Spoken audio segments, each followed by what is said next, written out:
White House trade advisor Peter Navarro joins me now to discuss that and more.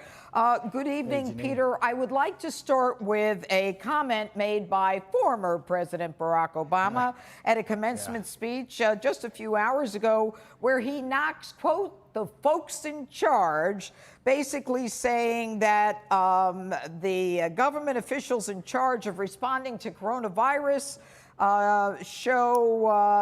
totally that they were incompetent and that they obviously don't know what they're doing. A lot of them aren't even pretending to be in charge. What say you in response to that? Was that a speech, Jeanine, or was that like a political ad? I do want to congratulate the former president on his new job as press secretary for the candidate locked in the basement. Good job. We'll be happy to see you out there on the trail. Look, 8 years of Obama and Biden was a kumbaya of incompetence. This was the guy on his watch that we saw over 50,000 factories disappear to China. Didn't mention that in his speech, right? And to the American workers, it was always, let them eat arugula. This was like you would have to wave a magic wand to get back manufacturing.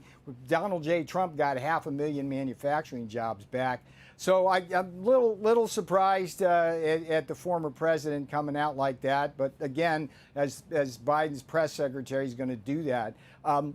Here's the challenge. I got two challenges. The dog that didn't bark in that speech was absolutely no mention of the role of China in this pandemic. So I'm going to start counting the days that we don't hear from Joe Biden and Barack Obama on the fact that China caused this pandemic and basically unleashed trillions of dollars of damage on this world and the loss of, to date, over 80,000 American lives. So I'd like to see that. And here's another challenge.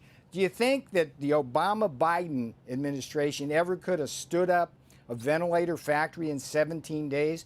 Do you think the Obama-Biden administration could have built 2 factories making N95 masks in 5 weeks instead of the usual 9 months? I don't think so. And if you move forward to what this president is going to do this week, I did see a turnaround. History will mark this week was the turnaround. We got the economy back open in 48 of the 50 states. That's number one.